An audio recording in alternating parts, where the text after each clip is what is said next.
Hi friend, welcome to my YouTube channel सान Indian study में आपका स्वागत है। उम्मीद है आप लोग अच्छे होंगे, मस्त होंगे, जानदार होंगे, शानदार होंगे। तो चलिए हमने आपको बताया था कि अब हम आगे नेक्स्ट वीडियो में आपको यहाँ से स्टार्ट करेंगे बदलती जलवायु से। तो चलिए आज हम आपको दिखाते हैं कि बदलती जलवायु कब स्टार्ट हुआ था। तो देखिए बदलती जलवायु आपका स्टार्ट हुआ था कब। कह रहा है कि लगभग 12,000 साल पहले दुनिया की जलवायु में बड़े बदलाव आए और गर्मी बढ़ने लगी। यानी 12,000 पहले जब बदलाव आएंगे, गर्मी बढ़ेगी तो बारिश भी होगी, जाहिर सी बात है। तो इसमें कहा कि इसके परिणाम स्वरूप कई क्षेत्रों में घास वाले मैदान बनने लगे। इससे हिरण, बारहसिंगा, भेड़, बकरी और गाय जैसे उन जानवरों की संख्या बढ़ी जो घास खाकर जिंदा रह सकते थे या रह सकते हैं। जो लोग इन जानवरों का शिकार करते थे वे भी इनके पीछे आए और इनके खाने पीने की आदतों और प्रजनन की समय की जानकारी हासिल करने लगे। हो सकता है कि तब लोग इन जानवरों को पकड़कर अपनी ज़रूरत के अनुसार पालने की बात सोचने लगे हों। साथ ही इस काल में मछली भी भोजन का महत्वपूर्ण स्रोत बन गई। क्या है? खेती और पशुपालन की शुरुआत। तो खेती और पशुपालन की शुरुआत कब होती है? तो चलिए हम यहाँ पर देख लेते हैं।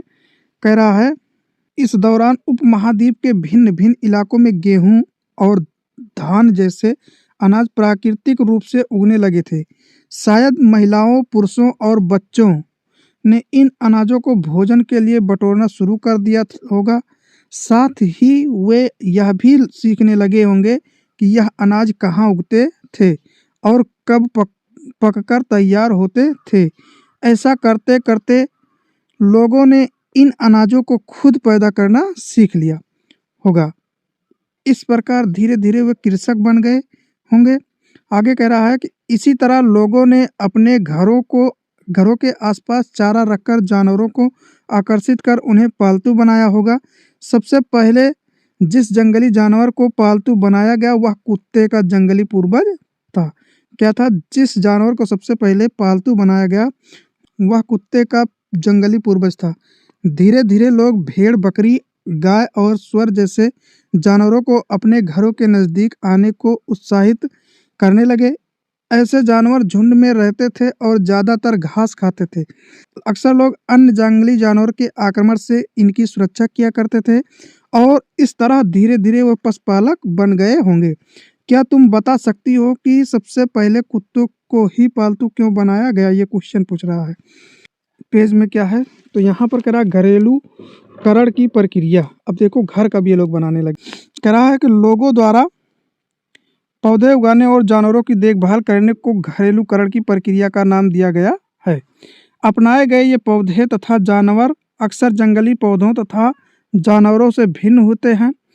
इसकी वजह यह है कि इस प्रक्रिया के तहत अपनाए गए पौधों या जानवरों का लोग चयन करते हैं। उदाहरण के तौर पर लोग उन्हीं पौधों तथा जानवरों का चयन करते हैं जिनके बीमार होने की संभावना कम हो। यही नहीं, लोग उन्हीं पौधों को चुनते हैं जिनसे बड़े दाने वाले अनाज पैदा होते हैं। साथ ही जिनकी मजबूत डंठलें अनाज के पके दानों के भार को संभाल सकें।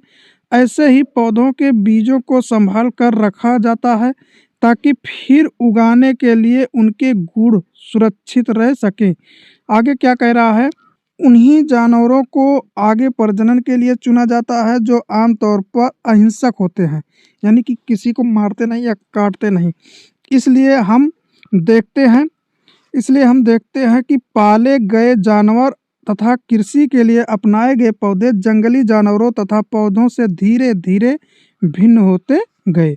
मिसाल के तौर पर जंगली जानवरों को तुलना में पालतू जानवरों के दांत और सींग छोटे होते हैं।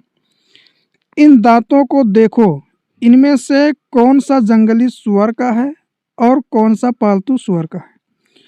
यह प्रक्रिया पूरी दुनिया में धीरे धीरे चलती रही। यह करीब 12,000 साल पहले शुरू हुई। वास्तव में आज हम जो भोजन करते हैं वो इसी प्रक्रिया की वजह से है।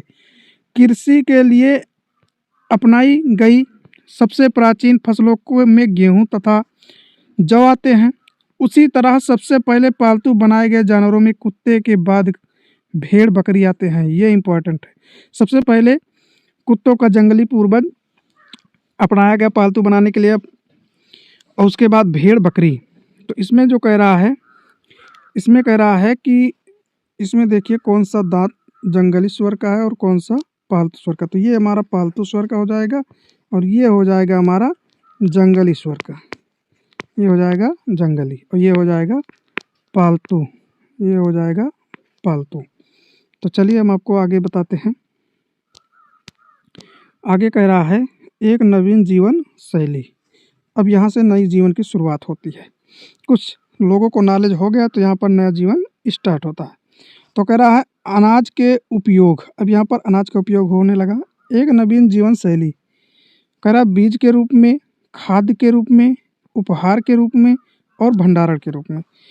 कह रहा तुम किसी पौधे के बीज को बोकर देखो, तुम पाओगी कि इसे विकसित होने में कुछ वक्त लगता है। इसमें कुछ दिन, महीने या फिर साल तक रहने तक लग सकता है। इसलिए जब लोग पौधे उगाने लगे तो उनकी देखभाल के लिए उन्हें एक ही जगह पर लंबे समय तक रहना पड़ा था। बीज बोने से लेकर फसलों के पकने तक पौधों की सिंचाई करने, खरपतवार हटाने, जानवरों और चिड़ियों से उनकी सुरक्षा करने जैसे बहुत से काम शामिल थे। कटाई के बाद अनाज का उपयोग बहुत संभाल कर करना पड़ता था। अनाज को भोजन और बीज दोनों ही रूप में बचा कर रखना आवश्यक था। इसलिए लोगों को इसके भंडारण की बात सोचनी पड़ी। बहुत से इलाकों में लोग मिट्टी के बड़े बड़े बर्तन बनाए, टोकरियां बुनी या फिर ज़मीन में गड्ढा खोदा। क्या तुम्हें लगता है कि शिकारी या भोजन संग्रह करने वाले बर्तन बनाते और उनका प्रयोग करते होंगे? अपने जवाब का कारण बताओ। जानवर चलते फिरते खाद्य भंडार। जानवर बच्चे देते हैं जिससे उनकी संख्या बढ़ती है। अगर जानवरों की देखभाल की जाए तो उनकी संख्या तो बढ़ती ही है, साथ ही उनसे दूध भी प्राप्त होता है और भोजन का एक अच्छा स्रोत है। यही नहीं, जानवरों से हमें मांस भी मिलता है। दूसरे शब्दों में पशुपालन भोजन के भंडारण का एक तरीका है। भोजन के अतिरिक्त जानवरों से और क्या क्या मिल सकता है? आज जानवरों का उपयोग किस लिए होता है? अब आगे देखिए कह रहा है कि आओ आरंभिक कृषकों और पशुपालकों के बारे में पता करें। तो चलिए यहाँ पर हम पता करते हैं। मानचित्र 2 पृष्ठ संख्या 12 देखो। क्या तुम्हें कई नीले रंग वर्ग दिख रहे हैं? हमने आपको बताया था नीले रंग के वर्ग यानी कि ब्लू स्क्वायर। पता है इनमें से प्रत्येक बिंदु उस जगह को दर्शाता है जहां पुरातत्वविदों को शुरुआती कृषकों और पशुपालकों के होने के साक्ष्य मिले हैं। ये पूरे उपमहाद्वीप में पाए गए हैं। इनमें सबसे महत्वपूर्ण पश्चिमोत्तर क्षेत्र में, आधुनिक कश्मीर में और पूर्वी और दक्षिण भारत में पाए गए हैं। वास्तव में ये निर्दिष्ट स्थान कृषकों और पशुपालकों की बस्तियां थी या नहीं, इसे जांचने के लिए वैज्ञानिक खुदाई में मिले पौधों और पशुओं की हड्डियों के नमूनों का अध्ययन करते हैं। इनमें से सबसे रोचक जले हुए अनाज के दोनों के अवशेष हैं। ऐसा लगता है कि ये गलती से या जानबूझकर जलाए गए होंगे। वैज्ञानिक इन अनाज के दानों की पहचान कर सकते हैं। इस तरह हमें पता चलता है कि उपमहाद्वीप के विभिन्न भागों में बहुत सारी फसलें उगाई जाती रही होंगी। वैज्ञानिक विभिन्न जानवरों की हड्डियों की भी पहचान कर सकते हैं। तो यहाँ तक हमने आपको पढ़ाया। अब अगला नेक्स्ट वीडियो में बताएंगे, तो बने रहिए वीडियो में। और अगर आपको कोई क्वेश्चन है तो आप कमेंट बॉक्स में ज़रूर बताइए और वीडियो को लाइक करके चैनल को सब्सक्राइब करिए। चलते हैं नेक्स्ट वीडियो में मिलेंगे, तब तक के लिए जय हिंद, जय भारत।